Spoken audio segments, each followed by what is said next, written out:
Panda. I got broads in Atlanta. Just to throw me in the family. Credit cards and the scammers. Getting no licks in the band. Legacy.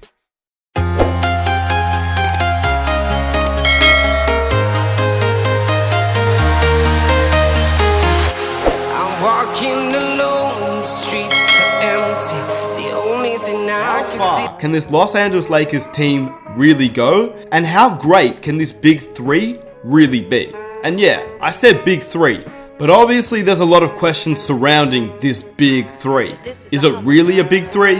What do you guys think down below? I personally believe that it could be. I do personally believe that DeMarcus Cousins has that chance to return to being a third option. He doesn't have to be the star of the team, not even the second star on this team, just a third option. You got to think about it. He was a 16-8 guy in a Warriors team with 4 NBA All-Stars as arguably the 5th or 4th option on that team, only playing 25 minutes per game and only playing 30 games and then being re-injured. You don't think he can average 4 more points and average 2 more rebounds and be a 20 and 10 guy again as the third option? I believe that is very possible. So, how far do I think the Los Angeles Lakers can go? And do I think that they are as good as the Los Angeles Clippers? Which means, could they possibly be the best team in the Western Conference? Well, let's find out. Firstly, before I get started, if you are new around here and you enjoy NBA content, be sure to hit that subscribe button for daily NBA content. And if you enjoy these types of videos, be sure to smash that like button as it supports the channel, and that would be greatly appreciated. It would mean a lot. Anyway, let's get into it. Even if he isn't the DeMarcus Cousins that we once knew and watched as the greatest big man in the game, now, even if he's the third option, that is still classified as a big three. LeBron James is arguably the greatest player even in today's NBA at 35 years old. Anthony Davis, if healthy, is the best big man in the game, especially at the power forward position. And then DeMarcus Cousins as that third option along with Kyle Kuzma. The Lakers are still in a very, very good position, and here's why. Of course, they're in the Western Conference, which is the toughest conference and has been for many, many years. And whilst the Western Conference is obviously extremely stacked and has improved with teams like the Denver Nuggets most likely improving with Michael Porter Jr. back, and they're obviously just a young team that will most likely improve even more. The Utah Jazz, they've obviously improved a lot, and to me, they could be the sleeper in this year's NBA season. And obviously, the Clippers improved a lot by adding Paul George and Kawhi Leonard. But when you think about it, the Warriors do not have Klay Thompson. They added D'Angelo Russell, but offensively, it's amazing. Defensively, they obviously will not be as good, which means they probably lose a few more games. The Trailblazers, they got Hassan Whiteside to replace Nurkic, but are they really going to improve that much? The Rockets didn't add anyone, which means they probably decrease, considering that other teams will be better, and they're only getting older with age, and that means normally guys like CP3, PJ Tucker start to decline just a little bit. The Thunder, obviously losing Paul George, and most likely Russell Westbrook will fall out of the playoffs. The Spurs didn't really add too many pieces, and they don't seem like they're going to improve that much. Like, I understand they got Marcus Morris and obviously Damari Carroll, but does that really push them as one of the best teams in the West? Probably not. And then all the other teams like the Mavericks, Pelicans, Grizzlies, Timberwolves, and Kings, well, they do improve by adding young pieces, but yeah, they are just young pieces. Obviously, the Pelicans are the wild card here. They may just sneak into the playoffs, as they still have Drew Holiday, JJ Redick, who are guys that can actually lead this team. Derek Favors they picked up, and obviously we don't know how great Zion Williamson will be. Brandon Ingram is there, Lonzo Ball is there. Like, this is definitely the biggest wild card. Which means the Lakers are in that interesting spot where obviously they improve a lot off last season, adding Anthony Davis, the best big man in the game. And the Western Conference is still very wide open, even with the Clippers, the Jazz, the Nuggets being the best teams. I still believe the Lakers definitely match up with them. So let's say the Lakers make the playoffs. They just have to make the playoffs. That's all they have to do, make the playoffs, which most likely they're going to make the playoffs. Who's going to defend Anthony Davis and even just the shell of DeMarcus Cousins? The Warriors and their big man situation, I mean, they still have Draymond Green and Willie Cauley-Stein, so they can still defend them, but that's going to be an interesting situation. As for everybody else, well, the Rockets really only have Clint Capella. I mean, PJ Tucker, he is a good defender, but he's not going to match up against Anthony Davis. The Portland Trailblazers have Zach Collins and Hassan Whiteside as of now, and then Nurkic gets back, but I don't see Nurkic and Whiteside playing together, and Nurkic isn't a great defender. The Jazz match up well with Rudy Gobert at the center position, but if Anthony Davis is playing at the 4, then that's going to be an interesting situation for them. Who's going to match up with Anthony Davis? And then you look at the Clippers, and yeah, they've got Harrell, but number one, he's pretty undersized for that center position at 6'8". So if he matches up on Anthony Davis, that still leaves DeMarcus Cousins as a guy that will destroy Zubac. Even though Zubac is decent, he's still very young, and he probably won't be able to handle Boogie Cousins. It's kind of like the 76ers situation in the Eastern Conference. Once they make the playoffs, no matter what seed they get, who is going to match up against Al Horford, who is actually a power forward, that is his true position, and Joel Embiid? No one. That is the point. At the big man position, nobody can match up with the 76ers in the East or with the Lakers in the West, in my opinion. Yes, there are some teams that have one great big man, but then they lack at the other big man. The only real team is the Golden State Warriors, who have Draymond Green and Willie Cauley-Stein, in my opinion. But as a whole, we talk about the Clippers being amazing defensively, and obviously they are. Pat Bev, Kawhi, Paul George, Harrell, and obviously full credit is there. But the Lakers aren't all that bad either. If LeBron James actually decides to play defense, which in the playoffs, he tends to step his defensive game up when it counts, that means you have Danny Green, which is a very, very good defensive shooting guard.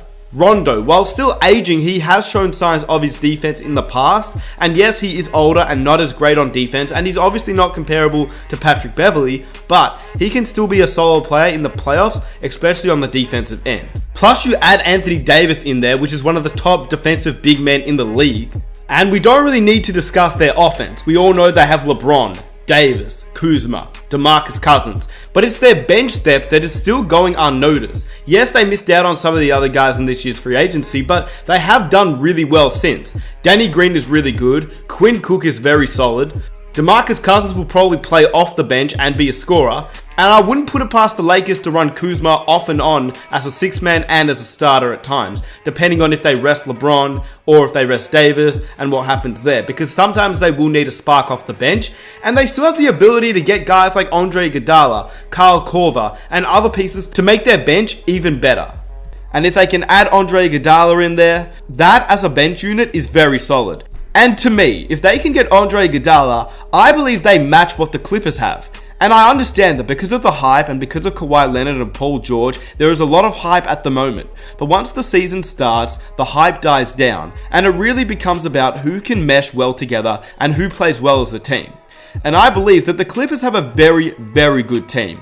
Lou Williams, Patrick Beverley, Paul George, Kawhi Leonard, Harrell, and they do have some decent guys off the bench.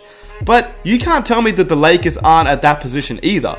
LeBron James, Anthony Davis, that is arguably as great as Kawhi Leonard and Paul George, if not better. And then you have that big man piece of DeMarcus Cousins versus Harrell. And obviously defensively, the Lakers aren't as good, but you have that scoring option off the bench in Kyle Kuzma versus Lou Williams. And then if the Lakers can acquire Andre Iguodala, that kind of equals out the defense in Patrick Beverley. So the Lakers and the Clippers aren't too dissimilar. They don't have the same team in terms of positions, but what the players do at their positions is different and similar at the same time. They have their scorers, their defenders, their star players, and all together, it's not too dissimilar from each other. So if you think that the Clippers going all the way in this year's NBA playoffs, I'm just here to say that the Lakers probably won't be that far behind, and the Lakers may even be a better team than what the Los Angeles Clippers are right now. But even if you don't value DeMarcus Cousins and you don't think he's a great fit on the Lakers, let's talk about Kyle Kuzma. Kyle Kuzma is a guy that is entering his third season in the league, 24 years old. He averaged almost 19 points last season, 5.5 rebounds, shooting 70% from the free throw line and 30% from three. And obviously, he has a lot to improve on, especially with the 3-point percentage. 30% last season was a decrease from his 36% from the year before in his first season as a rookie. But you can only imagine that that can increase. If he shot 36% in his first ever season, I believe that last season he was just getting used to playing with LeBron. There's a lot of expectations there. But if he can increase that to like his first season at 36%, and even if he can average 4 more points, he will be a 23-point scorer as the third option and really only needs to focus on his defense. Defensively, once again, that is the issue in both DeMarcus Cousins and Kyle Kuzma. But once again, with a full offseason and a chance to focus primarily on health and defense, I don't see why Kuzma and DeMarcus can't come back even just a tiny bit better of what they were last season, especially on the defensive end. Especially Kuzma, he has the potential, he is still young, athletic, lengthy. I believe he has the potential to be a better defender than what he is at the moment. When you think about DeMarcus Cousins, he had a very rough stint last season. Obviously, he came off an Achilles injury. A guy of his size to come off an Achilles injury is very hard to come back and play at his former self. You obviously need time. Look at Gordon Hayward. He didn't even come off an Achilles injury, but he just needs time. Paul George, when he came back, he obviously just needed time. And now just a few seasons later, he's an MVP candidate again. So I believe personally when a player tears something or has an injury as big as this, it's important for them to rest and have a full offseason and preseason to get healthy again, which is exactly what's going to happen with DeMarcus Cousins. So DeMarcus Cousins only played 30 regular season games last season, and obviously he was very lackluster, but to be on a team with Stephen Curry, Kevin Durant, Klay Thompson, Draymond Green, for DeMarcus Cousins, he wasn't going to have the shots that he had in New Orleans or in Sacramento. He wasn't going to be the main guy anyway, so you can't expect a lot from DeMarcus Cousins. In 30 minutes per game, in a completely new and changed system, a completely different team, DeMarcus Cousins still averaged 16 points, as he only shot 12 shots per game, which is the lowest that he's had by a long way in his time in the NBA if you count out the first couple of years in his career. He still averaged 8 rebounds, which a guy coming off an Achilles injury is still very solid, considering they had a defensive system where Draymond Green was a guy that went for a lot of the rebounds. And then a steal per game, 1.5 blocks per game, once again from a guy returning from an Achilles injury in only 25 minutes. And then obviously once he returned, he then got injured again, which is extremely unlucky. And that is probably one of the reasons why a lot of NBA teams didn't go for him this season, is obviously because of the risk factor with DeMarcus Cousins getting re-injured. But for the Lakers, you already have JaVale McGee anyway, and you may as well have taken that risk, and I think it's going to pay off for them. A full offseason to finally get healthy and show what he can do, eliminate all his past injuries and focus on the future in a team that will probably most likely use him a lot more than in Golden State. I feel like that can only benefit DeMarcus Cousins, and even if they don't play him 30 minutes per game, even just the 25 minutes per game because you still have JaVale McGee, that will probably do DeMarcus Cousins wonders, and he will probably still have the shot attempts that he had in New Orleans or Sacramento, considering that if he does come off the bench or even if he does start, LeBron is a willing passer and will most likely try and feed Anthony Davis and DeMarcus Cousins, and that can only be a good thing for DeMarcus. And if you have a 20-point scorer as your third option, that is still a big three in my opinion. This team is still a team that is arguably the greatest team in the Western Conference, besides what everybody is saying about the Clippers, the Jazz, the Warriors, the Rockets. The LA Lakers, despite not getting Kawhi Leonard, are still in a great position and can still be the best team in the NBA. With that said, let me know what you guys think about the Lakers and what their potential is. Do they still have a big three with DeMarcus Cousins? Can he play as the DeMarcus Cousins that we once knew and once watched? If you enjoyed this video, be sure to leave a like. Subscribe if you're new. Be sure to hit that notification button and follow me on Instagram. I am out. Peace.